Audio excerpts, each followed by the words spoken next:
नमो बुद्धाय। 3 बार साधुवाद बोलिए।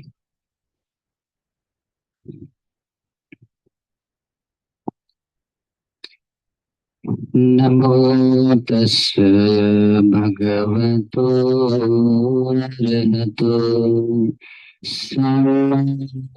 सम्बुद्धस्स। नमो तस् भगवतो अरहतो सम्बुद्धस्स। नमो तस्य भगवतो अरहतो सम्बुद्धस्स। साधु साधु साधु। सदा पूजनीय संग से अनुमति लेता हूँ।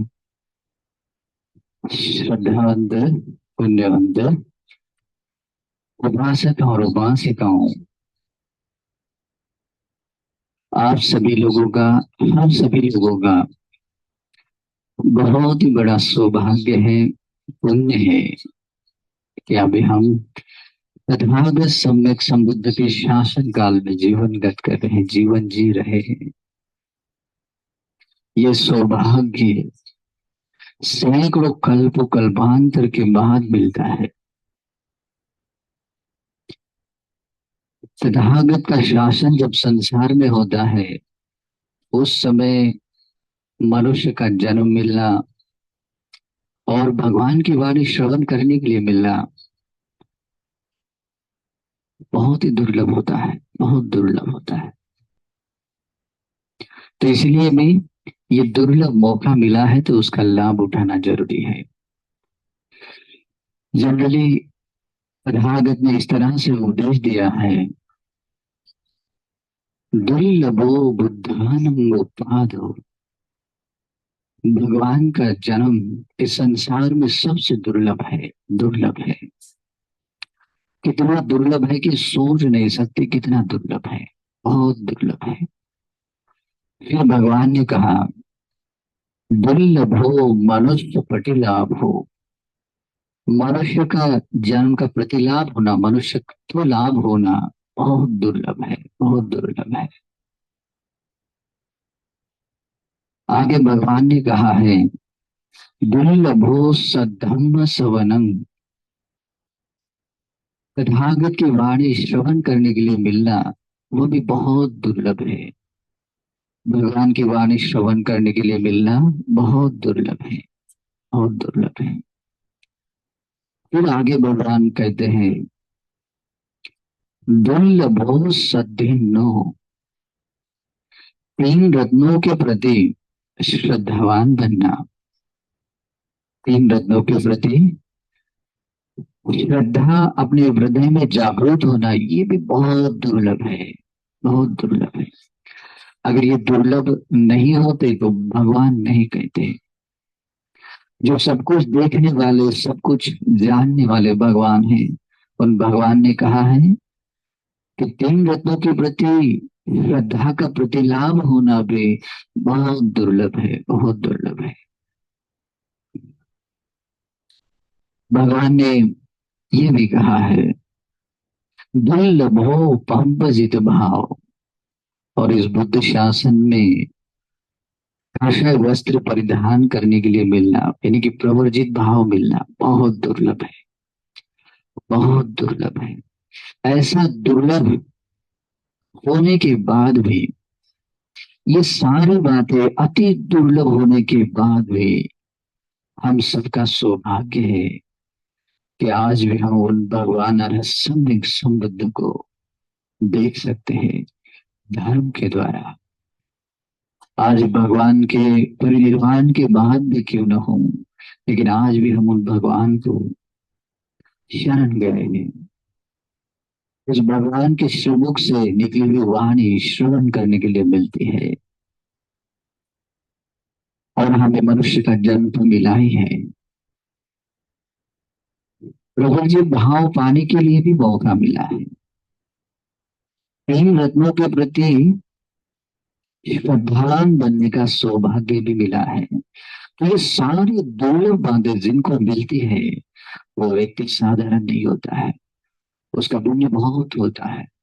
तो ऐसे पुण्यवान होने के बाद भी अगर हम प्रमाद करते हैं, अगर हम प्रमाद करते हैं तो बहुत बड़ा नुकसान होता है। कितना नुकसान होता है आप सोच नहीं सकते। समझिए 100 कल्पों में, एक कल्प की बात नहीं है, एक कल्प यानी कि बहुत बड़ा होता है। 100 कल्पों में अब जितनी भी धन संपत्ति इकट्ठा करेंगे, या समझो कि अपने जीवन में की होगी, उतनी धन संपदा अगर एक समय में आपके हाथ से छूट जाए या नष्ट हो जाए, तो हम कल्पना नहीं कर सकते कि हमारा कितना बड़ा नुकसान हुआ। लेकिन भगवान कहते हैं उससे कई गुना अधिक, कई गुना अधिक। अगर ऐसा बुद्धि शासन मिलने के बाद, ऐसी दुर्लभ संपदाएं मिलने के बाद अगर हम उसको हाथ से गवा देते हैं, तो इस क्षण संपत्ति को गंवाने वाला व्यक्ति बहुत पछताता है। इसलिए भी इसलिए भी इन बातों को समझना जरूरी है कि हमें क्या मिला है, क्या मिला है। अगर ये बात समझ लेते हैं, तभी हम अपने जीवन को सार्थक बना सकते हैं, अपने जीवन में परमार्थ साध्य कर सकते हैं। क्योंकि भगवान का धर्म ही एक ऐसा है जो सर्वोत्तम मंगल करा सकता है, या अपना मंगल साध्य करने के लिए, उत्तम मंगल साध्य करने के लिए सहायक बनने वाला है। क्योंकि भगवान बुद्ध के बिना इस संसार में कोई भी व्यक्ति श्रोतापन्न नहीं बन सकता, सकदागामी अनागामी अरहंत नहीं बन सकता। तो भगवान की शिक्षा में ही ये बल है, भगवान के धर्म में ही ये बल है। इसीलिए भी हम अपना उत्तम मंगल साध्य कर सकते हैं। तो ऐसे मंगल कराने वाले भगवान बुद्ध ने जो सम्मा संबोधि ज्ञान प्राप्त किया है, जो सम्यक संबुद्धत्व प्राप्त किया है, वो ऐसे ही प्राप्त नहीं किया है। बहुत मेहनत की, इतनी इतनी मेहनत की है कि आप सोच नहीं सकते। कितना दुख सहा है कि सोच नहीं सकते हैं। हम जिनको शरण गए हैं, वे तथागत अरहत सम्यक संबुद्ध, गौतम सम्यक संबुद्ध, इन्होंने अपने जीवन में चार असंख्य 1 लाख कल्प काल तक पारमिताओं को पूरा किया है, पारमिताओं को पूरा किया है, उपपारमिताओं को पूरा किया है, और परमार्थ पारमिताओं को पूरा किया है।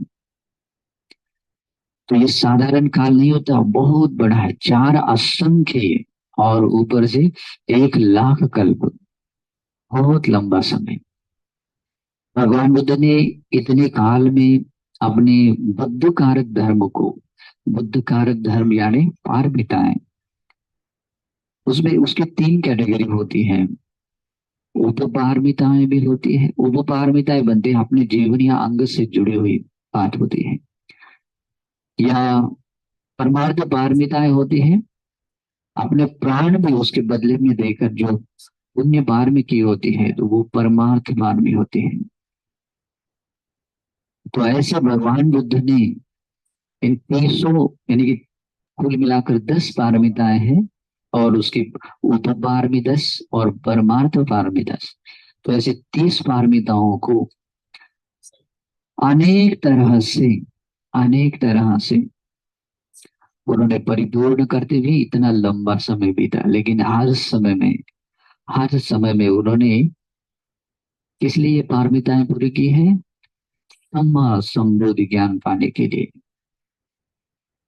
उनकी पारमिताओं को हम गिन नहीं सकते, हम उनको माप नहीं सकते कि उन्होंने कितने कितने तरह से उन्होंने पारमिताएं पूरी की है। पारमिताओं को कुछ शब्दों में ऐसा देख सकते हैं, उन्होंने दान पार में है, शील पार में है, निष्कर्म पार में है, प्रज्ञा पार में है, वीर्य, शांति, सत्य, अधिष्ठान, मैत्री और उपेक्षा, ये 10 पारमिताएं हैं। इन पारमिताओं को पूरा करते समय ना जाने कितना दुख सहा है, कितने दुखों को उन्होंने झेला है। किसके लिए? हम लोगों के लिए। क्योंकि भगवान गौतम बुद्ध के अनुकंपा से, उनके अनुभाव से ही आज हम यहाँ है। तो उन्होंने ये सब कुछ किनके लिए किया था? वो दुख सहा किसके लिए? हम लोगों के लिए। चार असंख्य 1 लाख कल्प पूर्व जब उन्होंने सुमित बोधिसत्व ने, जब निर्वाण के द्वार पर चौखट पर खड़े थे, उद्घटित अन्य, अगर बुद्ध ने एक आधा शब्द एक गाथा में बोलते, आधी गाथा, तब भी वो अरहंत बन सकते थे।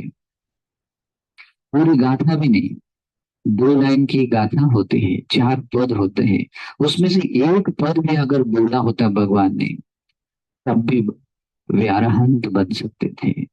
लेकिन जब उन्होंने भगवान को देखा, कि भगवान की जीवनचर्या को देखा, तो उन्होंने सोचा, क्या है, इस अज्ञात वेश में मैं परिनिर्वाण को प्राप्त करूंगा? ये तो मैं कर सकता हूँ, लेकिन इस भगवान सम्यक संबुद्ध को देखिए। इन्होंने सभी देवता मनुष्यों को भव पार जाने के लिए इस धर्म का मार्ग खुला किया है। जैसे कोई नाविक होता है, उस नाव में बहुत सारे लोगों को बिठाकर इस पार से उस पार ले जाता है, वैसे ही सम्यक संबुद्ध ने इस लोक सतुओं को भव पार ले गए हैं। मैं भी क्यों न ऐसा ही बनूं। ऐसा सोचते हैं जो निर्वाण के द्वार में कदम रखने वाले थे, उन्होंने वो अपना कदम पीछे रखा। एक कदम पहले से, एक कदम आगे था, दूसरा कदम उठा दे तो निर्वाण में वो प्रवेश करते, लेकिन अपना उठाया हुआ कदम अपना पीछे लिया। और वो किस लिए? हम लोगों के लिए। और उन्होंने इस असंख्य, 1 लाख कल्प काल में पारमिताएं जो पूरी की है, उसकी कोई सीमा नहीं, प्रमाण नहीं है कि उन्होंने कितना दुख सहा है, किस तरह से उन्होंने पारमिताएं पूरी की है। कुछ बोधिसत्व ऐसे होते हैं जो 8 असंख्य 1 लाख कल्प काल तक पारमिताएं पूरी करते हैं। कुछ बोधिसत्व ऐसे होते हैं जो 16 असंख्य 1 लाख कल्प काल तक पारमिताएं पूरी करते हैं। भविष्य में आने वाले आर्य मैत्रेय सम्यक संबुद्ध ने 4 असंख्य 1 लाख कल्प काल तक पारमिताएं मतलब पूरी की हैं। ठीक है। और भी उनकी पारमिताएं कुछ पूरी करना बाकी है। वे और 2 बार मनुष्य लोक में आएंगे। उनकी पारमिता जब वे संत राजा की तरह वे दान पारमिता पूरी करेंगे, उसके बाद में उनका तुषित देवलोक में संतुषित देवराज के रूप में जन्म होगा। वहां का पूरा आयु प्रमाण बीतने के बाद फिर आर्य मित्य बुद्ध के रूप में उनका जन्म होगा। तो सभी बुद्धों की धर्मता है कि वे सभी आ, बुद्ध कारक धर्मों को पूरा करते हैं। भगवान बुद्ध ने इन बाकी पारमिताओं के बारे में तो मतलब कह नहीं सकते, लेकिन एक पारमिताओं के बारे में जैसे कहते हैं, संसार में ऐसी कोई धन संपत्ति नहीं है कि जो उन्होंने कभी दिया नहीं है। इस एक चक्रवाल में जितना मनुष्य और देवता लोक में जितनी संपत्ति इकट्ठा होती है, उससे भी ज्यादा भगवान ने दान दिया है। इस संसार का ऐसा कोई भी व्यक्ति नहीं जिनको भगवान बोधिसत्व के रूप रहते समय कोई उपकार किया ना हो। किसी न किसी रूप में उन्होंने दान दिया होता है। तो इसलिए भगवान आगे भी कहते हैं, इस समुद्र पर जितना पानी है, उससे भी ज्यादा भगवान ने अपना खून दान दिया है। इस पृथ्वी पर जितनी मिट्टी है, उससे भी ज्यादा, कई गुना ज्यादा अपना मांस भी दान दिया है। इस आकाश में जितने तारे दिखाई देते हैं, उससे भी ज्यादा भगवान ने अपनी आंखें दान दी है। तो आप सोच सकते हैं कि उन्होंने कितना दुख सहा होगा, है ना। हम कल्पना कर नहीं सकते। और इतने दुष्करता के साथ, कठिनता के साथ पारमिताएं पूरी करते करते उन्होंने सम्मा संबोधि ज्ञान पाया। और उन्हीं की अनुकंपा से, उन्हीं के शासन में आज हम है। तो आज हम जो कुछ भी है या जो कुछ भी लाभी बन रहे हैं, उन्हीं भगवान की अनुकंपा है। तो आज मैं ऐसे पारमिताएं पूरी कराने वाले, करने वाले हमारे गौतम बुद्ध के कुछ एक पारमिता पूरी करने के बारे में एक बात बताऊंगा। उस पारमिताओं में एक प्रधान होती है, बाकी पारमिताएं सब जुड़ जाती हैं। बोधिसत्व तो कभी ऐसे नहीं होते कि एक पारमिता मतलब एक ही पूरी हो जाए, उसमें बाकी पारमिताएं भी जुड़ी रहती हैं। ठीक है। तो मैं आज आप लोगों को धम्म सौंद जातक बताऊंगा। ये महाबोधिसत्व के जीवन काल की एक चर्या है, एक जीवन है। बहुत ही सुंदर है, अद्भुत है। अगर आपको समझ में आएगा तो बहुत कुछ है, बहुत कुछ है। तो ये जातक है अपने गौतम बुद्ध के पहले, अपने गौतम बुद्ध के पहले एक सम्यक समुद्र आए थे। उनका नाम था काश्यप सम्यक समुद्र। उन्होंने बहुत ही करुणा से, बहुत ही मैत्री करुणा के साथ लोक सत्व पर अनुकंपा करते हुए धर्म की देशना दी। बहुत सारे लोगों ने, बहुत सारे लोगों ने इस धर्म से, भगवान के बताए हुए इस धर्म से श्रोतापन्न फल, मार्ग, सकदागामी फल और मार्ग, अनागामी और अरहत फल और मार्ग पाया। करोड़ों करोड़ों लोगों ने अपना जीवन मंगलमय बनाया, सुंदर बनाया, सुखी बनाया। और भगवान के परिनिर्वाण के बाद भी भगवान का धर्म बहुत लंबे समय तक रहा। लेकिन एक समय आया जब भगवान का धातु परिनिर्वाण हुआ। ये धर्मता होती है बुद्ध शासन समाप्त करने की। जब भगवान के भगवान का धातु परिनिर्वाण हुआ, संपूर्ण बुद्ध शासन समाप्त होता है। और धातु परिनिर्वाण के समय भगवान के शरीर से जो धातु बनते हैं, वे धातु बोधिमंड वज्रासन पर आकर अंतर्धान हो जाते हैं। उसकी एक बहुत लंबी स्टोरी है। अगर आपने मेरे बुद्ध रश्मि पर प्रवचन सुना होगा तो इसके बारे में बताया है, धातु परिनिर्वाण। तो उस समय में ये वस्त्र, चीवर वस्त्र, ये भी अंतर्धान हो जाता है। और ये बुद्ध शासन होने का ये भी एक प्रमाण होता है। इस कासे वस्त्र को, इस अरहंत की ध्वजा को जब तक आप संसार में देखेंगे, ये बुद्ध शासन बना रहता है। और ये जब अंतर्धान हो जाता है तो ये प्रमाण होता है कि समाप्त हुआ। तो इस तरह से बुद्ध शासन अंतर्धान होने के बाद थोड़ा काल बीता। फिर उसके बाद में अ, हमारे बोधिसत्व जो गौतम बुद्ध थे, उनका मनुष्य लोक में जन्म हुआ। वाराणसी में वे क्षत्रिय राजकुल में उनका जन्म हुआ। क्षत्रिय राजकुल में उन्होंने जन्म ग्रहण करने के बाद उनकी माता स्वाभाविक रूप से सिलवान बनी थी। उनके हृदय में स्वाभाविक धर्म की बात, मतलब धर्म के बारे में आसक्ति, धर्म के बारे में प्रेम उत्पन्न हुआ कि मुझे धर्म को मेरे प्राण से भी ज्यादा में उसकी रक्षा करनी चाहिए। उस माता का ही देखिए, वो बोधिसत्व का कैसे स्वभाव होता है। जो बोधिसत्व धर्म को अपने प्राण से भी ज्यादा प्रेम करते हैं, ऐसे स्वभाव से युक्त जब कोई सत्पुरुष किसी माता के गर्भ में आते हैं तो यही स्वभाव उसके माता के मन में भी आया।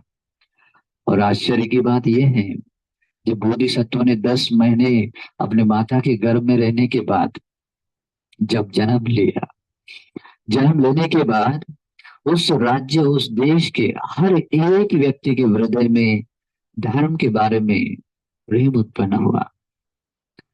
धर्म की संज्ञा मन में जागृत हुई। और इसी कारण से ये जो धर्म के बारे में प्रेम उत्पन्न हुआ, आशा उत्पन्न हुई, इसी कारण से उस बच्चे का नाम धम्म सोंड नाम पड़ा। धम्म सोंड यानी कि धर्म की चाहत रखने वाला। जैसे कि कोई मद्यपी होता है, नशा करने वाला, उसको पाए बिना उसको चैन नहीं बैठता है, वो बेचैन रहता है, ज्यादा आसक्त रहता है। कोई स्त्री सोंड होता है, तो कोई और भी कोई ऐसे नशा करने वाला होता है, तो उस तरह की तीव्र आशा रखने वाले कोई सत्व होते हैं। तो उसी तरह से धर्म की चाहत रखने वाला, धर्म के लिए तो अपना समग्र जीवन भी मतलब त्यागने के लिए रेडी रहने वाला, अपने जीवन से धर्म को ऊंचा स्थान देने वाला, जन्म से ही देखिए सत्पुरुष महापुरुष लोग कैसे होते हैं।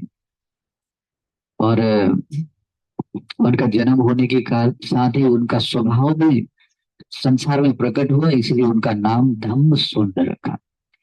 बहुत ही सुंदर दिखने में, शरीर का सौंदर्य बहुत ही सुंदर शरीर, और वैभव बहुत ही सुविशाल वैभव। और ऐसे सुविशाल वैभव वाले बोधिसत्व का जन्म होने के बाद वे क्रमशः बढ़ते रहे उस राज परिवार में। जब युवा हुए, उनको गुरुकुल में शिक्षा के लिए भेजा गया। तो वहां पर भी वो बहुत ही धर्म का गौरव करते हुए उन्होंने अपने गुरु से ज्ञान पाया। बहुत कम समय में उन्होंने सारा ज्ञान पाया, और ये ज्ञान पाने के बाद जब रिटर्न आए पूरे स्किलफुल बने, यानी कि सभी शिल्प कलाओं से जब संपन्न बने, जैसे राजा बनने के लिए जो विद्याएं होनी चाहिए वो सारी विद्याएं सीखी। और उसके बाद में राजा प्रसन्न हुआ और उसको अपने पुत्र को उपराजा बनाया। उपराजा बनने के बाद बहुत लंबा समय बीता, कभी भी उनके व्यवहार में अधर्म नहीं था। उनके व्यवहार में हमेशा धर्म ही था। और राजा मरने के बाद फिर वही धम्मसुंड राजा, उसका अभिषेक हुआ और उस देश का वाराणसी देश का राजा बना। उस समय वो प्रधान राजधानी थी, और वो उसका आजू बाजू का देश और देश था। तो इस तरह से धम्मसुंड राजा बना। और राजा बनने के बाद पहले से सभी प्राणियों के प्रति बहुत मैत्री, बहुत करुणा, बहुत प्रेम। तो अपने प्रजा में जो अंतिम सदस्य है, किसी को भी थोड़ा सा भी दुख न हो, बिल्कुल थोड़ा सा भी दुख न हो, इस तरह से उन्होंने शासन चलाया। केवल मनुष्य ही नहीं, उसके राज्य में रहने वाला हर एक प्राणी भी निर्भयता के साथ अभय अभय प्राप्त होकर वो रहे, इस तरह की उसने व्यवस्था की। तो जो उसने अपने देश में जो राज्य व्यवस्था बनाई थी, इतनी बेस्ट क्वालिटी की थी कि हर एक व्यक्ति बहुत पुण्य करने वाला, सभी व्यक्ति, हर चाहे किसी भी वर्ग का व्यक्ति हो, क्षत्रिय कुल का हो, ब्राह्मण कुल का हो, वैश्य कुल का हो, या अन्य किसी कुल का हो, हर एक व्यक्ति सुखी रहता था। ऐसा राज्य शासन चलाया। तो सोच सकते हैं ये धर्म राज्य से ही होता है। भीतर बहुत करुणा है, मैत्री है, सद्भाव है, इसी कारण ये धर्म है। तभी ये धर्म की स्थापना की अपने राज्य में, हर एक व्यक्ति में धर्म साबित किया। जैसे उसमें बताया जाता है, जैसे चक्रवर्ती राजा समग्र पृथ्वी के लोगों को शहरों में प्रतिष्ठित करता है, धर्म में प्रतिष्ठित करता है, वैसे ही उन्होंने अपने देश के हर एक व्यक्ति को धर्म में प्रतिष्ठापित किया, शील में प्रतिष्ठापित किया। और इस तरह का समय बिताते समय 1 महीना बीता। 1 महीना बीतने के बाद वो अपने शयनासन में गए और वहां पर बैठकर सोचने लगे,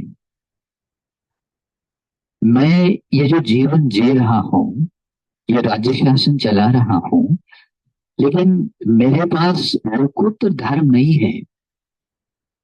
भगवान बुद्ध के द्वारा बताया गया धर्म मेरे पास नहीं है। और ऐसे भगवान बुद्ध के धर्म के बिना, एक लोकोत्तर धर्म के बिना अगर मैं ये जीवन जी रहा हूँ, तो ये मेरे लिए शोभनीय नहीं है, मेरे लिए शोभनीय नहीं है।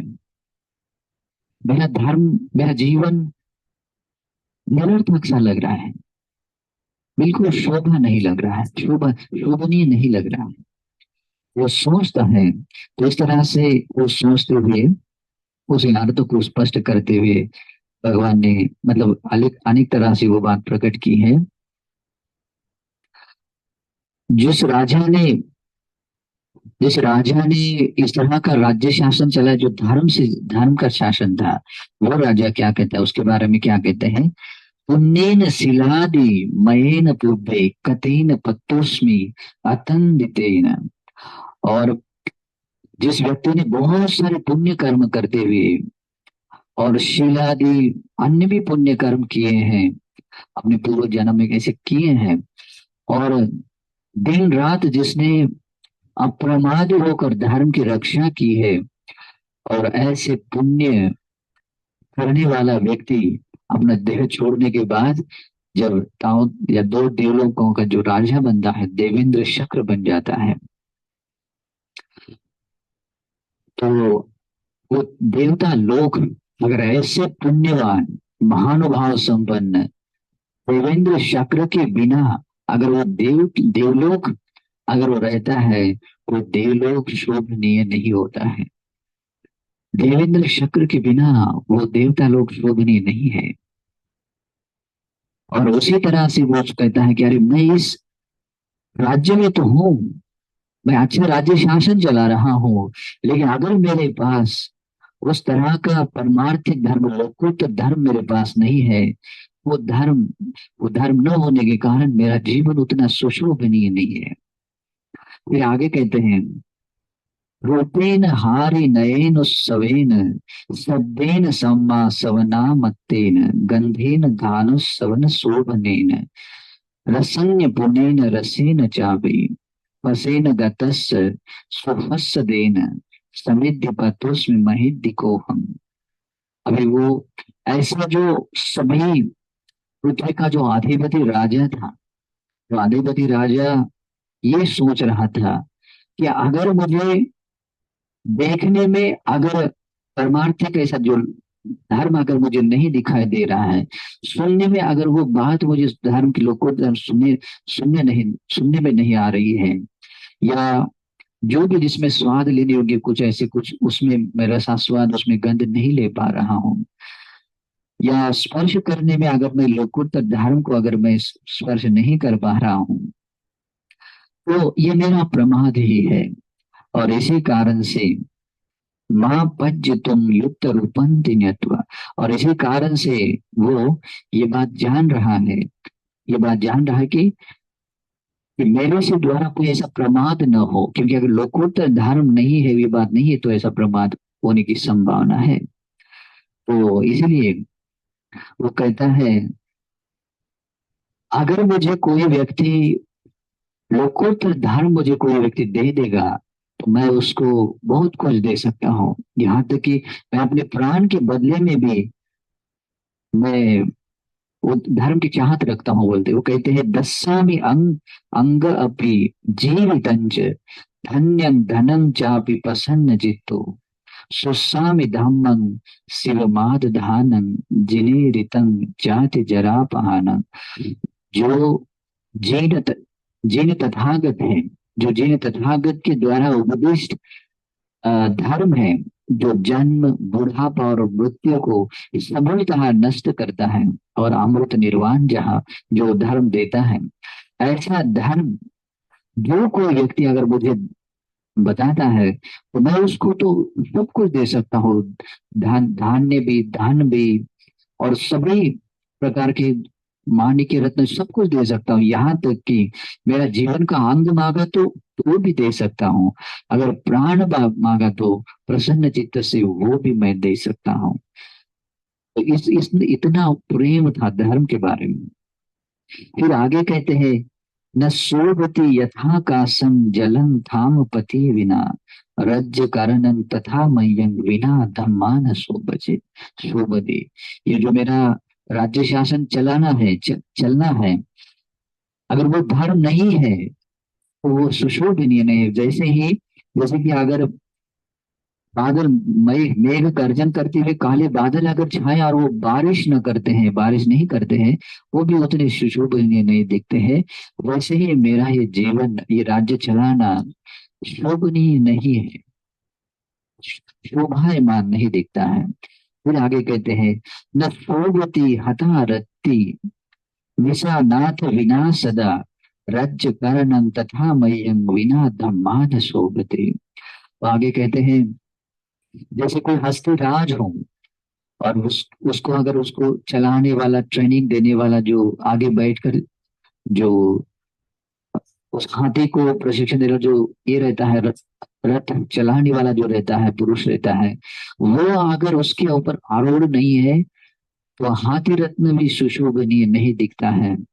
वैसे ही वो कहता है कि मेरा ये जो राज्य शासन चलाना है, और राज्य शासन चलाते हुए मेरा ये जो जीवन जी रहा हूँ, जो परमार्थिक धर्म के बिना, भगवान के धर्म के बिना जीव राज धारण कर रहा हूँ, तो ये शोभनीय नहीं है, मेरे लिए वो शोभा नहीं दे रहा है।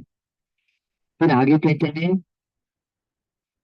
अलंकतोपि हत्ति विना दाठान शोभति, रज्ज करणं तथा मह्यं विना धम्मान शोभति। तो कोई जो हस्तिराज राजा का हाथी है, सभी अलंकारों से अलंकृत होने के बाद शोभायमान होता है, लेकिन अगर उस हस्तिराज को, अगर उसके लंबे दांत नहीं है, बिना दांत वाला हाथी, फिर भले ही वो अलंकारों से अलंकृत बना बना हो, लेकिन वो कभी भी सुशोभनीय नहीं दिखा देता, कभी भी वो सुशोभन नहीं दिखा देता।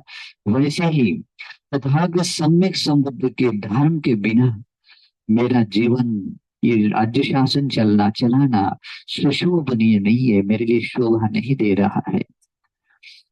फिर आगे कहते हैं,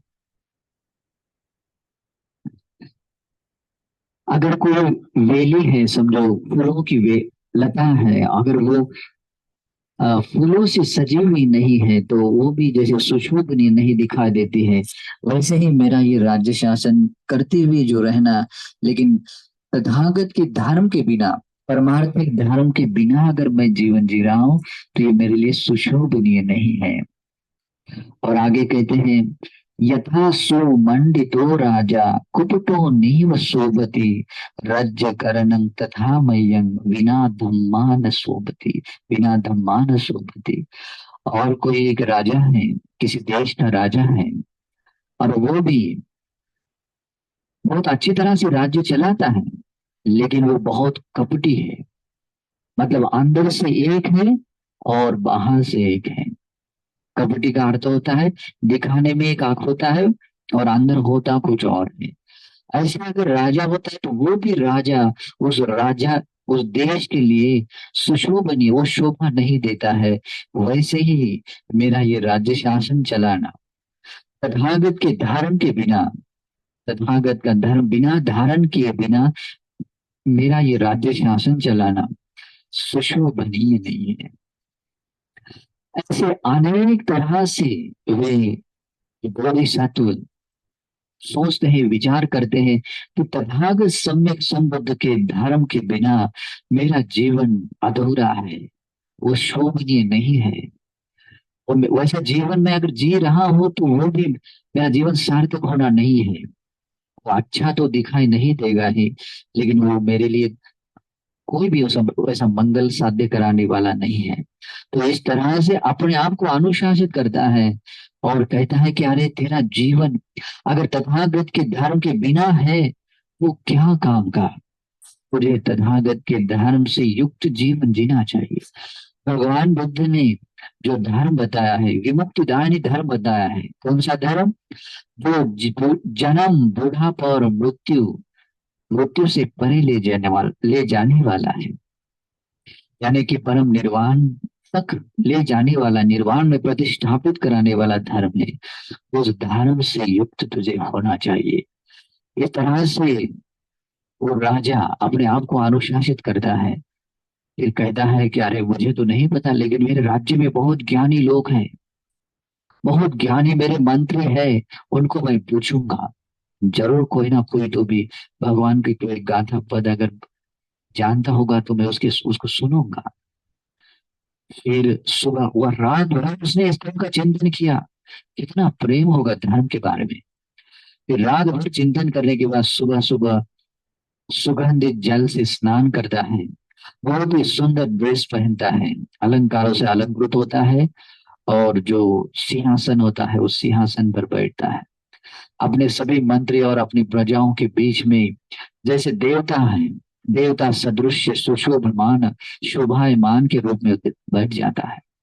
इतना दिव्य रूप होता है उनके कि सोच नहीं सकते। और बाकी भी उनके गुण धर्मों से भी उन सभी प्रजाओं में, मंत्रियों में शोभायमान दिखने वाला राजा अपने धर्मासन पर, सिंहासन पर बैठ जाता है और अपने मंत्रियों को कहता है, आप लोगों में से जो कोई भी व्यक्ति भगवान सम्यक समबुद्ध की कोई वाणी जानता हो, भगवान का धर्म जानता हो, तो कृपया मुझ पर अनुकंपा करते हुए बताएं। राजा है लेकिन रिक्वेस्ट करता है, याचना करता है कि मुझे कोई धर्म बताएं। कहने के बाद भी सारे प्रजा मंत्री शांत बैठते हैं। किसी को भी पता नहीं होता है, किसी को भी पता नहीं होता। जब धातु अंतर्धान होता है उसी समय में ये शासन संपूर्ण विलुप्त हो जाता है। शासन अंतर्धान होने के बारे में एक मेरा प्रवचन है, वो आप जरूर सुनिएगा। और पढ़ने के लिए अगर पढ़ना चाहते हैं तो आ, संप्रसाधनीय सूत्र की आठ्यकथा है, वो पढ़ सकते हैं। नहीं तो द्वितीय तमादादि वग्ग वंदना अंगुत्तर निकाय में एक एक निपात में आता है, उसकी वो अट्ठकथा पढ़ी है, वहां पर आता है।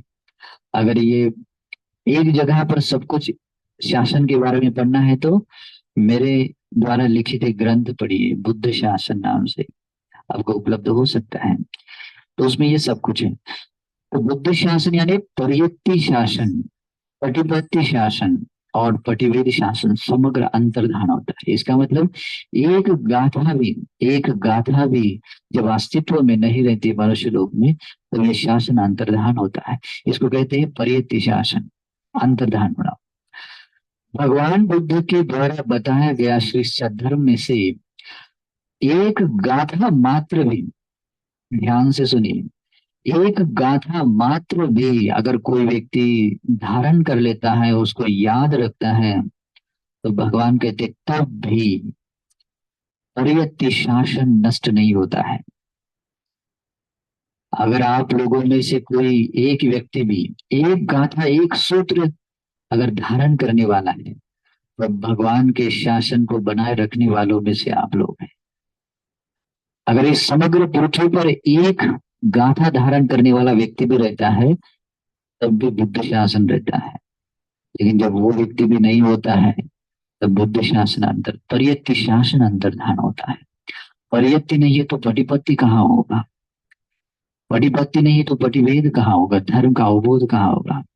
सबसे पहले धर्म का तीसरा पक्ष अंतर्धान होता है, पटिभेद। उसके बाद में पटिपत्ति अंतर्धान हो जाती है, उसके बाद में परियत्ति। ये जो धम्म सुंड राजा है परियत्ति शासन की खोज कर रहा है, उस खोज रहा है, पूछ रहा है अपने मिनिस्टर को, मंत्रियों को, कि कोई व्यक्ति एक गाथा बुद्ध की जानता है। कोई भी नहीं बोलता है, कोई भी व्यक्ति नहीं बोलता है। फिर राजा बहुत अप्रसन्न होता है, कह रहे जिसको जो मैं चाहता हूँ, जो मुझे भी बहुत प्रिय है, मेरे प्राण से भी ज्यादा प्रिय है, मैं उसके बदले में अपना प्राण देने के लिए भी रेडी था, वो प्राणों से भी प्रिय धर्म मुझे सुनने के लिए नहीं मिल रहा है। बहुत अप्रसन्न होता है। फिर बाद में थोड़ा समय बीतने के बाद वो सोचता है कि संसार में ऐसे भी लोग होते हैं, किसी किसी को अगर कोई धन दिया जाए तो वो उस धन के लोभों में कोई बात बता सकता है। वो कहता है कि मैं 1,000 स्वर्ण मुद्राएं दूंगा, कोई एक गाथा बताए। फिर अपने राज्य में और समग्र जम्बू द्वीप में ये मैसेज फैलाता है कि 2,000 स्वर्ण मुद्राएं मैं दूंगा, कोई एक गाथा बताए, एक बुद्ध की गाथा बताए। फिर आगे अब भी नहीं मिलता है। फिर 10,000, 1 लाख, फिर 1 कोटि स्वर्ण मुद्रा देने के लिए रेडी होता है। फिर उपराजा बनाने के लिए भी रेडी होता है। बाद में कहता है कि मैं अपना समग्र राज्य दे दूंगा, जो मुझे भगवान बुद्ध की वाणी या धर्म की गाथा, एक गाथा भी कोई बताएगा, मैं अपना समग्र राज्य राज्य उसको दे दूंगा, और मैं खुद उसका दास बनूंगा, उसकी सेवा करने वाला बनूंगा। अगर कोई एक व्यक्ति एक गाथा भी अगर मुझे कोई बताए, मैं उसका दास बनूंगा, मैं अपना समग्र अपना राज्य भी दे दूंगा, कोई एक गाथा बताए। फिर ऐसा कहने के बाद भी समग्र जम्बूद्वीप के राजाओं को भी मैसेज दिया जाता है, सबको दिया जाता है, कोई भी व्यक्ति नहीं आता है। राजा बहुत अप्रसन्न होता है। राजा ने यहाँ तक कह दिया कि मैं अपना समग्र राज्य भी दे दूंगा और अपना उसका दास बनूंगा, तब भी कोई नहीं आता। फिर राजा सोचता है, अरे धिक्कार है ऐसे जीवन को जिसमें भगवान का धर्म अगर मैं धारण नहीं कर पाऊंगा। भगवान के धर्म के बिना मेरे जीवन का क्या अर्थ है? अगर भगवान बुद्ध का धर्म मेरे जीवन में नहीं है और मैं ये राज्य शासन चला रहा हूं, तो उस राज्य शासन को क्या करूं? ये राज्य शासन भी मेरे लिए शोभनीय नहीं है अगर भगवान का धर्म अगर मेरे पास नहीं है। तब वो राजा स्वयं सोचता है कि मुझे खुद होकर मुझे मेहनत करनी होगी। तो राजा अपने मंत्रियों को, किसी एक प्रधानमंत्री को अपना राज्य सौंप देता है। अपना जो वेश है, अपना ड्रेसिंग है, वो चेंज कर लेता है और धर्म की खोज में निकल पड़ता है। अपना राज्य सुख छोड़ देता है। उस राज्य सुख में जब जो छोड़ देता है तो उसको पता नहीं होता है कि किस दिशा में जाए। जहाँ जाएगा वहां पर खाने के लिए, रहने के लिए कहीं कुछ मिलेगा क्या? सोने के लिए कहाँ जगह मिलेगी? कुछ नहीं, परवाह नहीं। वो प्राण से भी ज्यादा प्रिय धर्म था। उन्होंने अपना जीवन, अपने सुख की परवाह नहीं की, उससे ज्यादा ज्यादा कामना की धर्म की, और निकल पड़ा। फिर गांव गांव नगर नगर घूमते हुए सारा जम्बूद्वीप घुमा। फिर बाद में उन्होंने सोचा कि हिमालय की तरफ चला जाओ। तो उस घने जंगल में प्रवेश कर देता है, जिस जंगल में भयावह प्राणी रहते हैं, शेर है, वाघ है, या उससे भी आप भयावह प्राणी है, अलग अलग तरह के प्रपात है, संकट विपत्तियों से भरा जंगल है, और ऐसे संकट भरे जंगल में प्रवेश करता है।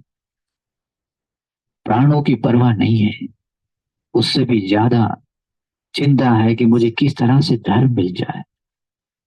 जब जंगल में प्रवेश करता है तो बहुत पीड़ा भी महसूस, जंगल में पानी नहीं होता है, कभी कभी चलने का दर्द है, बहुत सारा दर्द, दुख दर्द है, लेकिन इसकी परवाह नहीं है। परवाह नहीं है उनको, परवाह सिर्फ इतनी है कि मुझे किस तरह, बस मुझे किसी तरह से धर्म मिल जाए। जब ऐसा पुण्यवान सत्व जब इस तरह के धर्म की खोज के लिए प्रयास करता है, बहुत कुछ होता है। उस समय में देवेंद्र चक्र का आसन गर्म हो जाता है, गर्म हो जाता है, जो बहुत बड़ा आसन होता है। देवेंद्र चक्र जी सोचते हैं, अरे क्या कारण है इतना बड़ा जो आसन है जो गर्म हुआ है, तब तो हुआ है। देवेंद्र चक्र जी के पास बहुत सारी, मतलब ये भी होती, क्षमताएं होती है।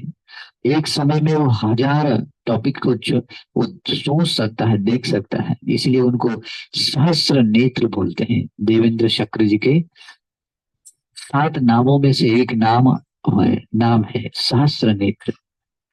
यानी कि उस हजार आंखें नहीं होती हैं, वो हजार टॉपिक्स वो देख सकता है, उसके बारे में वो सोच सकता है एक समय में। इतनी प्रज्ञा तीक्ष्ण होती है। और देखता है, तुरंत देखता है कि वो महापुरुष को देखता है, बोधिसत्व को देखता है, और धर्म की खोज में, धर्म की चाहत में अपना राजपाट सब कुछ छोड़कर हिमालय में, जंगल में प्रवेश किया है बोधिसत्व ने। और ये भी देखते हैं कि इस मनुष्य लोक में उनकी इच्छाओं, उसकी उनकी कामना पूरी करने वाला कोई भी नहीं है, कोई भी नहीं है। और कहता है कि मेरे सिवा इस पूरे लोक में, मतलब उसके देवता और मनुष्य लोक में कोई भी गाथा भी नहीं जानता है। उस सिर्फ एक गाथा जानता था, देवेंद्र चक्र जी। देवेंद्र चक्र जी सिर्फ एक भगवान के श्रीमुख से निकली हुई गाथा जानता था। तो वो सोचता है कि ऐसे सत्पुरुषों को मदद करनी चाहिए, क्योंकि वो साधारण व्यक्ति नहीं है। इसी कल्प में सम्मा संबोधि प्राप्त करने वाला महाबोधि सत्व बुद्धांकुर है, तो मुझे मदद करनी चाहिए। तो देवेंद्र चक्र जी का रूप अंतर्धान करके एक बहुत बड़े यक्ष, जैसे राक्षस होता है वैसा रूप धारण कर लेते हैं। बहुत ही सुविशाल, बड़ी बड़ी लाल आंखें हैं, उनके दांत भी बाहर निकले हुए से, और बहुत वीरूपी, भयावह, सुविशाल शरीर, जैसे देखते ही डर लगे, ऐसे वो यक्ष का रूप धारण कर लेते हैं। और जिस दिशा से रास्ते से बोधिसत्व आते हैं उसके सामने अपने आप को दिखाते हैं। फिर देखने के बाद, दिखाने के बाद, लेकिन बोधिसत्व वीर व्यक्ति होते हैं। वो उनसे, उनको देखने के बाद बोधिसत्व भयभीत नहीं होते हैं। भय की तो बात ही छोड़िए, उनको इस इतना रोम ऐसा इतना सा खड़ा भी नहीं होता है। और उसको देखने के बाद प्रसन्न होती है कि इसको भी कोई तो मिला जिसको मैं पूछ सकूं कि वो धर्म, भगवान का धर्म जानता है।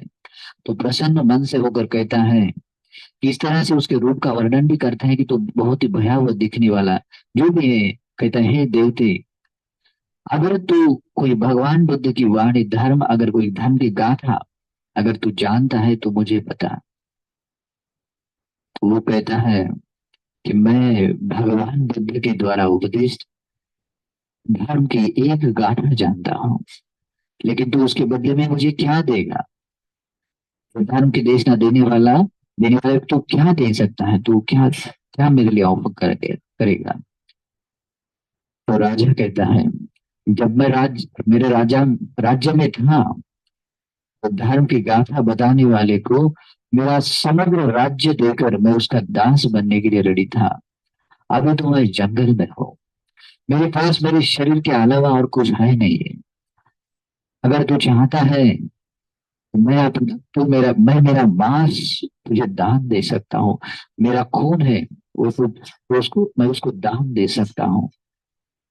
इस मांस को भोजन की तरह ग्रहण कर लेना, और मेरे खून को पेय जल की तरह सेवन कर लेना। तो यक्ष कहता है, ऐसा है तो ठीक है, मैं मुझे ये डील पसंद है, यानी कि मैं राजी हूँ। मैं तुझे तेरा मांस खा लूंगा और तेरा रक्त पी लूंगा, और उसके बाद तुझे भगवान की वाणी एक गाथा बता दूंगा। फिर राजा कहता है, अगर तू मेरा मांस खाएगा और रक्त भी पी लेगा, तो फिर धर्म किसको बताएगा, गाथा किसको बताएगा? है ना? तो ही उसका कोई उपाय बता। तो कहता है, ठीक है राजा, तू भी बराबर कह रहा है कि मैं किसको बताऊं, है ना? तो वो अपने रुद्र प्रभाव से बहुत ही सुविशाल ऐसा अंजन वर्ण, मतलब नीले वर्ण का पर्वत तैयार कर लेता है, जो बहुत ही ऊंचा है, 3 गौत यानी कि 1 योजन के आसपास।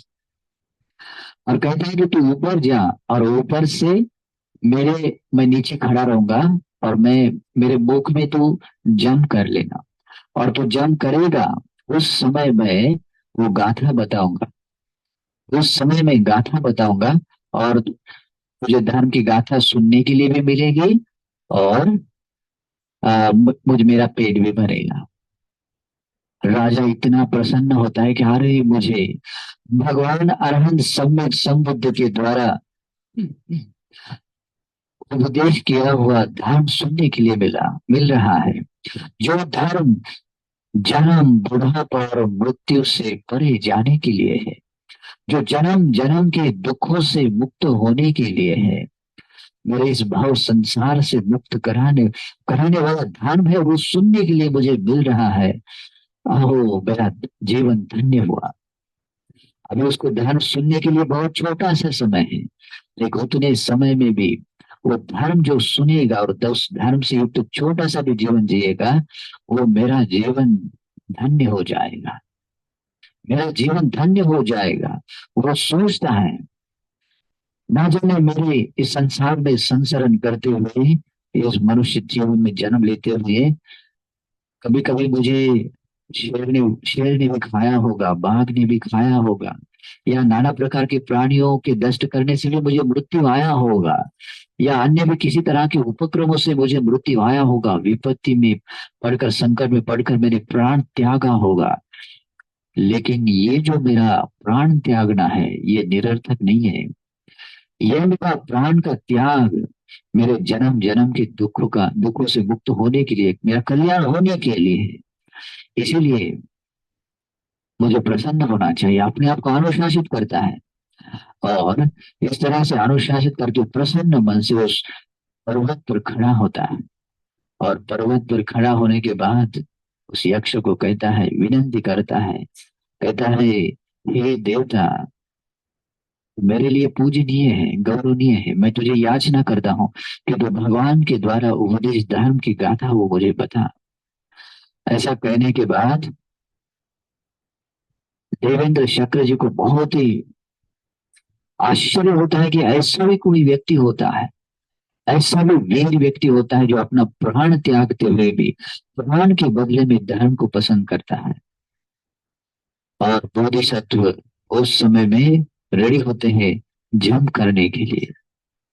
और जंप करते समय, जंप करते समय बहुत थोड़ा सा समय भी हो सकता है क्योंकि ऊंचा भी है, तो जंप करने से रेडी होते समय वो यक्ष देवेंद्र शक्र जी वो गाथा बोल लेते हैं, गाथा बोलते हैं, अनिश्वत संखारा। भगवान बुद्ध के श्रीमुख से लिखी हुई वाणी बताता है, अनिच्छावत संखारा उत्तरादय धम्मिनो उपजित्वा निरुष्यन्ति तेषां भूपसमोऽसुको।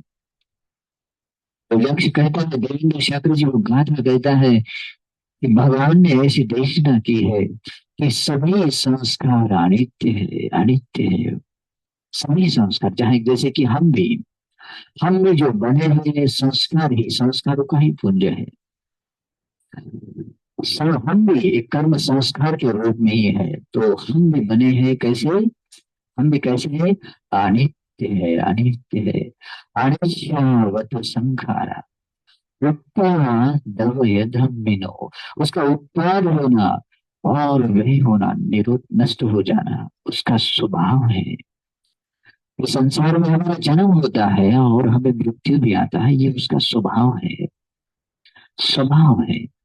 और आगे कहते हैं, उत्पजित्वा निरोजन्ति, और इन कर्म संस्कारों के जो भी संस्कार है जो उसका उत्पाद हो चुका है, उसका समूलतः निरुद्ध होना ही क्या है, निर्वाण है। इसीलिए कहने कहता है, कहते हैं, उपजित्वा निरोजन्ति ते संगोप समूह सुखो। उसी को जो उपशांत, मतलब सभी दुखों का उपशांत होना कहते हैं, उसी को परम निर्वाण सुख कहते हैं। तो ऐसी गाथा बताते हैं, अनिश्वत संखारा, सभी संस्कार अनित्य है। उपादव यधर्मिनो, उत्पन्न होकर उसका निरुद्ध हो जाना उसका स्वभाव है। उत्पजित्वा निरुज्यन्ते, उन संस्कारों का उत्पन्न हुआ है तो 100% निरुद्ध हो जाना, सभी संस्कारों का निरुद्ध हो जाना क्या है, सभी दुखों से विमुक्त होना है ना। सभी दुखों से विमुक्त होना ही है। इसीलिए संस्कार ही है जो इस सभी संसार में संचरण करने करने का कारण है। संस्कार ही है सभी दुखों का कारण है। इसलिए भगवान बुद्ध कहते हैं, यंकिंच दुखं संभवति सबंतं संखार बचया। जो कुछ भी दुख इस संसार में उत्पन्न होता है, बनता है, वो संस्कार के ही हेतु प्रत्यय से। सब संखारानंगोपसमा सब दुखापमुज्यते, इन सभी संस्कारों का उपशांत होना, सभी दुखों से वो मुक्त हो जाता है। तो इसी प्रकार की वो गाथा बताता है। और ऐसी गाथा बन बोलते बोलते बोधिसत्व वो यक्ष के मुख में वो गिर रहे होते हैं। उस समय देवेंद्र शक्र जी बहुत ही आश्चर्य अद्भुत और बोधिसत्व के गुणों को देखकर प्रसन्न होते हैं और अपने दोनों हाथों में बोधिसत्व को लेते हैं और कहते हैं, हे महावीर, तेरे जैसा इस संसार में और कोई नहीं है। धर्म की चाहत रखने वाला, धर्म की चाहत रखने वाला, धर्म को प्रेम करने वाला, तेरे जैसा और कोई नहीं है। सचमुच तो महान है। उसको अपने हाथों से उठाकर हाथ इस देवलोक में लेकर जाता है और जो बैठने का उसका आसन है उस पांडु कमल उसके आसन पर बिठाता है, स्वयं एक नीचे आसन लेता है और बोधिसत्व से धर्म सुनता है।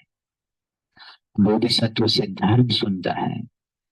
और देवेंद्र शक्र जी के साथ सभी देवतागण बहुत प्रसन्न हो जाते हैं। ये भी एक धर्म है।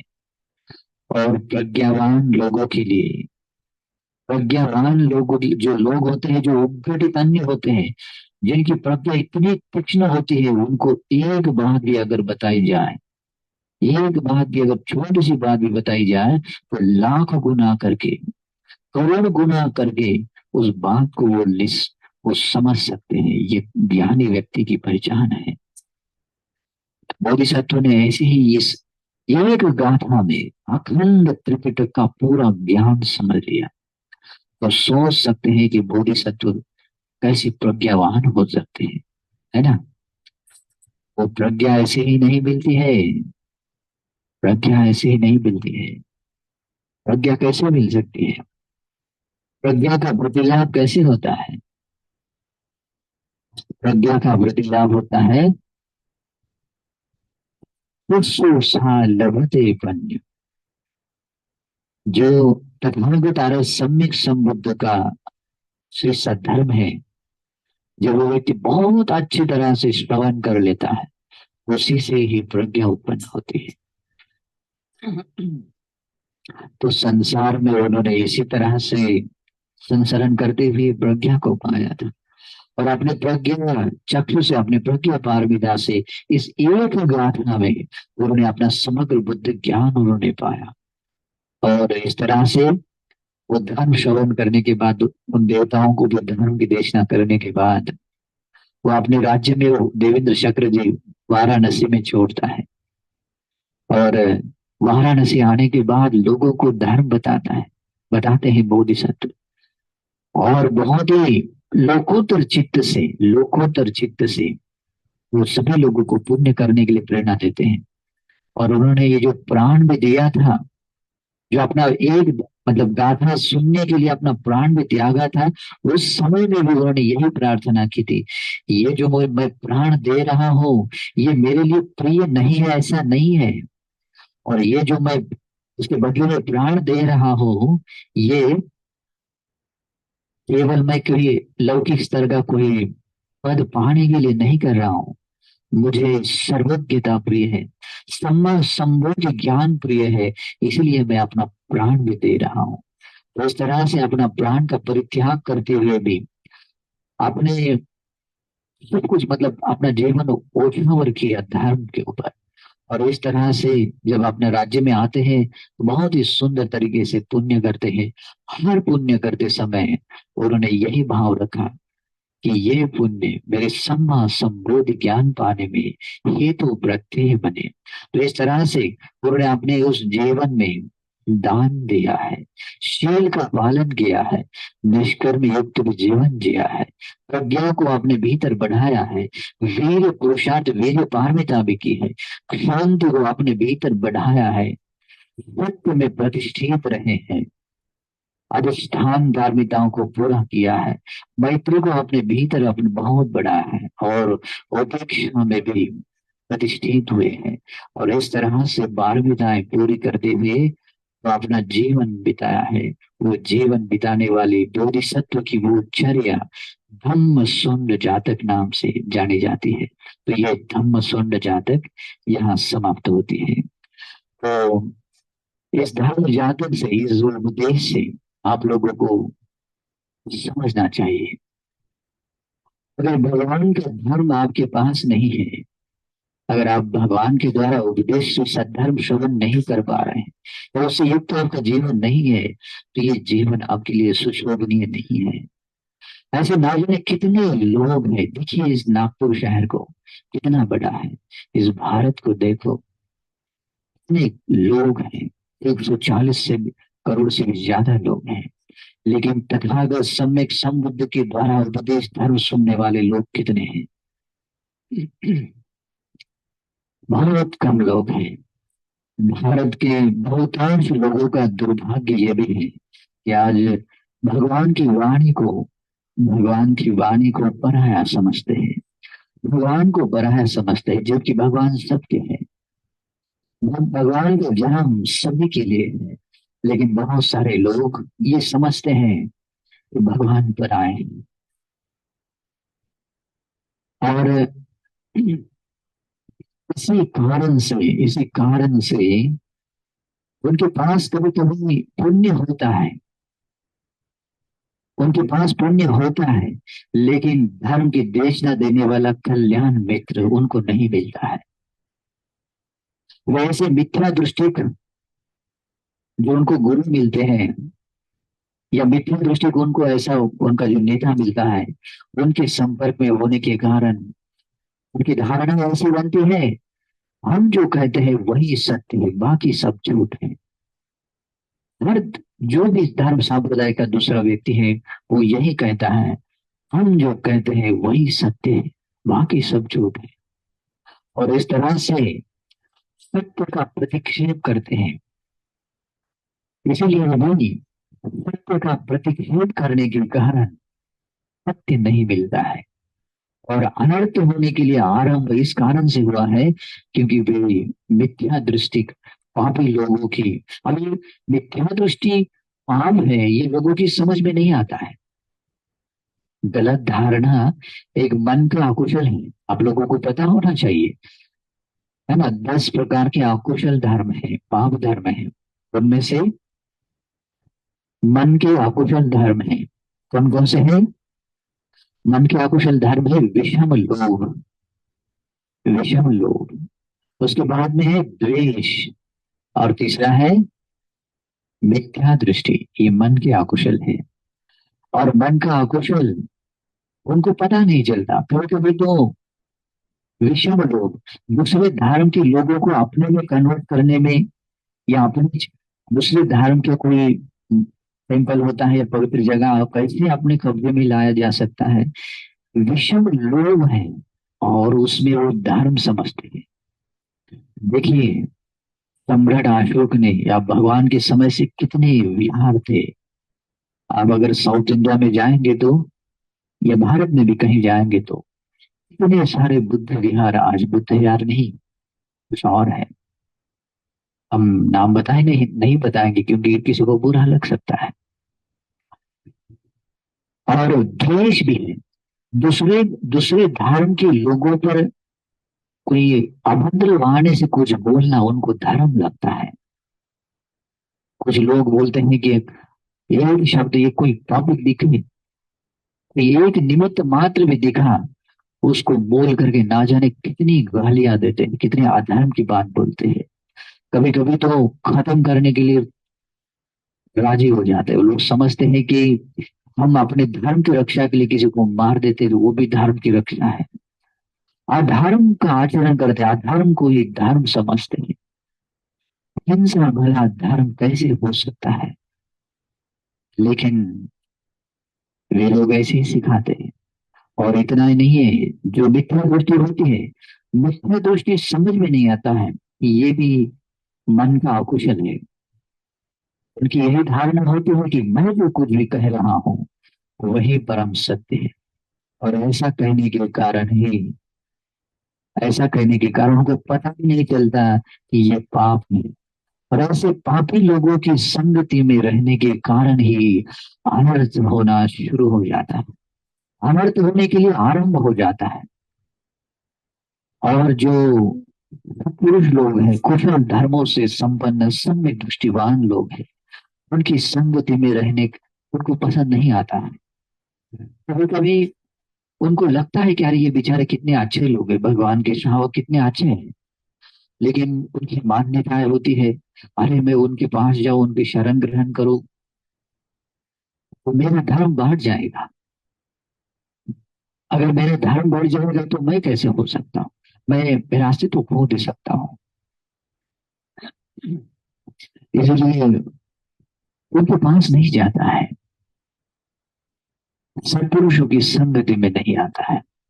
भारत बुद्ध भूमि का देश, मतलब बुद्ध भूमि होने के बाद भी आज भी ऐसे सत्पुरुष जीवनधारी लोग होने के बाद भी उनके पास जाने का मन नहीं होता। देखो उस धर्म सौंड राजा को, अगर ऐसा होता तो उन्होंने क्या कहा पता है? मैं उसको अपना समग्र राज्य तो दे ही दूंगा, लेकिन उसी व्यक्ति का मैं दास बन जाऊंगा, दास बन जाऊंगा बोलते हैं, है ना। तो आज इस भारत में रहने वाले लोगों का दुर्भाग्य, बहुत सारे लोगों का दुर्भाग्य है, जो भगवान को पराया समझते हैं, भगवान के श्रावकों को, कल्याण मित्र को पहचान नहीं पाते हैं। और जो पापी मित्र, जो मिथ्या दृष्टि लोग हैं, उन्हीं को अपना कल्याण मित्र समझते हैं। और भगवान ने क्या कहा है? असे वनाच बालानम। अगर आप मूर्ख या जो असत्पुरुष लोग होते हैं, उनकी अगर संगति करेंगे तो क्या होगा? अनर्थ होने के लिए शुरू होगा। अनर्थ वहीं से आरंभ हो जाता है। इसलिए भगवान ने मंगल कार्य बताते समय यही बताया, अगर अपना मंगल साध्य करना चाहते हैं तो एक बात करो। अगर अपना खुद का मंगल साध्य करना चाहते हैं, उत्तम मंगल पाना चाहते हैं, तो आपको एक पहली बात करनी पड़ेगी। कौन सी बात? मूर्खों की संगति नहीं करना है। जो असत्पुरुष है, मिथ्या दृष्टि के लोग हैं, पापी मित्र है, ऐसे लोगों की संगति नहीं करना है। असही वनाच बाला। और सेकंड बात बताइए है, पंडितानंद सेवना। जो ज्ञानी है, जो धर्म से संपन्न है, धर्म में प्रतिष्ठापित है, जिसके भीतर धर्म है, उसकी वाणी में धर्म है, उसके शरीर की क्रियाओं में धर्म है, उसके मन में भी धर्म है, ऐसे पंडित जनों की ऐसे पंडित जनों की क्या करना है? संगति करना है। और भगवान ये कहते हैं, जो व्यक्ति ऐसे कर लेता है, एतम मंगलम उत्तमम, उसका उत्तम मंगल हो जाता है। मंगलों में उत्तम मंगल साध्य कर लेता है। इसलिए उपासक को, हम सभी लोगों हम सभी लोगों को, हम भिक्षुओं को भी, उपासक उपासिकाओं को भी आज सौभाग्य मिला है, तथागत आर्य सम्यक संबुद्ध को शरण जाने का, धर्म और संघ को शरण जाने का। हमें केवल इतना ही सौभाग्य नहीं मिला है, आज भी उन भगवान आर्य सम्यक संबुद्ध के द्वारा उपदेश श्री सद्धर्म श्रवण करने के लिए मिलता है। वो विशुद्ध है, इतना सा सिंगल वर्ड भी उसमें मिक्स नहीं है, अशुद्ध नहीं है। इतना सुविशुद्ध धर्म आज भी श्रवण करने के लिए मिलता है। देखिए, उस समय उस राजा को एक गाथा सुनने के लिए नहीं मिल रही थी। आज आप लोगों को अखंड त्रिपिटक है, अखंड त्रिपिटक जो 84,000 धर्म उपदेशों से, धर्म स्कंदों से युक्त त्रिपिटक है। तो आप लोग क्यों नहीं उस धर्म को जानने के लिए प्रयास करते? क्यों आप प्रमाद करते हैं? क्यों आप वो धर्म जानने के लिए प्रयास नहीं करते? प्रयास करना चाहिए, धर्म जानना चाहिए। आज आज भी वो धर्म उतना ही परिपूर्ण एवं परिशुद्ध है जितना भगवान के समय में था। क्योंकि ये बुद्ध वाणी साधारण लोगों ने नहीं संभाल कर रखी है। ये अरहंत परंपराओं ने इस बुद्ध वाणी को शुद्ध रूप में बनाए रखा है। और उसी कारण से आज बुद्ध वाणी सुविशुद्ध रूप में है। तो आप लोगों को चाहिए कि इस धर्म को समझे, इस बुद्ध वाणी को पढ़े। आज पढ़ने के लिए मौका है। और धर्म ये सिखाने वाले लोग भी आज हैं, तो सीखना चाहिए। ये धर्म बताने वाले लोग मिलने के बाद आप लोगों को प्रमाद करना अच्छा नहीं है। ये धर्म आपको साधारण मंगल कराने वाला नहीं है। ये धर्म आपको क्या देता है पता है? ये धर्म आपको परम निर्वाण दे सकता है। दे सकता है नहीं, देता ही है। भगवान ने इसीलिए ये धर्म बताया है। भगवान ने परम निर्वाण के लिए ही ये धर्म बताया है, और किसी अर्थ के लिए नहीं है। भगवान ने जितना भी जो भी धर्म बताया है, उस धर्म के हर एक पद में, हर एक शब्द में एक ही बात है, जो निर्वाण निर्वाण है। जैसे समुद्र के पानी के हर एक बूंद में एक ही स्वाद होता है, एक ही स्वाद में, वैसे ही भगवान के हर एक शब्द में, हर एक गाथा में एक ही स्वाद है, परम निर्वाण। निर्वाण यानी क्या है? जहां न जन्म है, न बुढ़ापा है, न मृत्यु है, यहाँ परम शांति है, परम सुख है। वही सुख, वो निर्वाण सुख आपको मिल सकता है। इसीलिए भी ये धर्म श्रवण करना चाहिए, धर्म पढ़ना चाहिए। अगर आप पढ़ेंगे, धर्म सुनेंगे, बहुत बड़ा मंगल होगा, बहुत कल्याण होगा।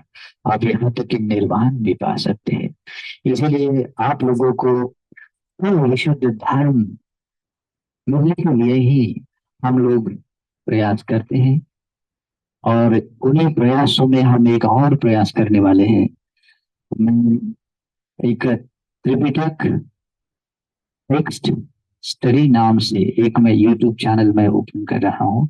आज से कर लिया है, कल से उसका टाइटल है त्रिपिटक टेक्स्ट स्टडीज। तो इसमें हर एक सूत्र, हर एक जो उपदेश है, उन उपदेशों को क्रमशः बिल्कुल एक सिंगल वर्ड भी मिस नहीं होगा। हर एक वर्ड का परफेक्टली जो अर्थ बताते हुए हम समग्र ग्रंथ, जो ग्रंथ जितने भी ग्रंथ हैं, उन सारे ग्रंथ उपदेशों को हम सिखाने वाले हैं। तो आप इससे जुड़े रहिए और धर्म सीखिए।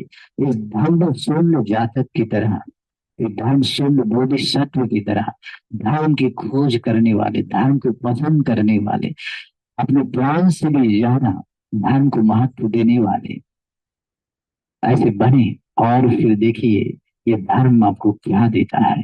ये धर्म आपको निर्वाण देता है। ये धर्म आपको इस वर्तमान जीवन को भी सुखमय बनाता है। ये धर्म आपका देह छोड़ने के बाद सुगतिगामी बना देता है। और ये धर्म आपको परम निर्वाण दे सकता है। अगर इस बुद्ध शासन में आपको परम निर्वाण नहीं मिला, यही धर्म आपको भविष्य में जो आने वाले आर्य मित्य बुद्ध है, उस बुद्ध के काल में सही यही धर्म आपको निर्वाण देगा ही। इसी प्रकार का ये धर्म है। तो ये धर्म का ज्ञान, ये धर्म ये खाली नहीं जाएगा, खाली नहीं जाएगा। ये धर्म आपको हमेशा साथ देगा, आपको रब की रक्षा करेगा। इसलिए भगवान कहते हैं, धम्म हवे रक्षति धर्मचारे। ये धर्म आपकी रक्षा जरूर करेगा। ऐसा नहीं है कि आप धर्म के नाम पर अधर्म कर रहे हैं, बहुत बड़ी मतलब अधर्म आचरण कर रहे हैं और सोच रहे हैं कि मैं तो अपने धर्म की रक्षा कर रहा हूँ। यही सेम गाथा दूसरे धर्म के संप्रदाय के लोग भी बोलते हैं, लेकिन संस्कृत में है श्लोक रहता है। मैं उसके बोल रहा हूँ नहीं, लेकिन मेरी भाषा में ही समझ लीजिए। धम्मो हवे रक्षति धम्मचारी, धम्मो सुचिन्ने सुखमा वहते, ऐसानि संसे धम्मो सुचिन्ने न दुःखति गच्छति धम्मचारी। ये गाथा है। उसमें बस अर्थ बाद में कभी समझ लीजिए। बस इतना है कि जो आपके पास धर्म होगा, वो धर्म आपकी रक्षा जरूर करेगा, आपको निर्वाण तक पहुंचाएगा, आपको आपके जीवन का लक्ष्य निर्वाण बनाएगा। तो ऐसा मंगलकारी ये धर्म है और ये धर्म के जातक भी है। मैं आशा करता हूँ ये धर्म उपदेश आप सभी लोगों को धर्म के रास्ते चलने के लिए, धर्म का अभ्यास करने के लिए भी, और धर्म का ज्ञान पाकर धर्म के अंग के अनुसार परियति पटिपति पटिवेद को पूरा करते हुए आप धर्म के महान प्रतिफल को पाने वाले बने। इसी सद्भाव से मैं आशीर्वाद करता हूँ। और ये धर्म दान का पुण्य आप सभी लोगों को अनुमोदन करता हूँ और विश्व के सभी जीव सत्वों को अनुमोदन करता हूँ। खास करके देवेंद्र चक्र जी के साथ चातु महाराज देवताओं के साथ सभी देवताओं को अनुमोदन करता हूँ।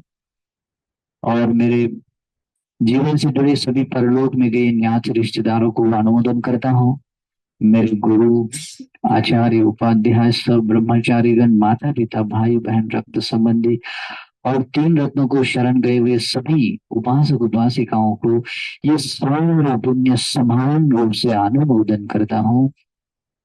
और सभी के लिए ये अनुमोदन करता हूँ। समग्र पुण्य आप सबको निर्वाण पाने के लिए हेतु प्रत्यय बने, अनुमोदन करता हूँ, आशीर्वाद करता हूँ। सुखी निरुक्ता निरोगा हंतु निब्बानस्य तच्चुर्भूतु, सुखो हो, भला हो, मंगल हो।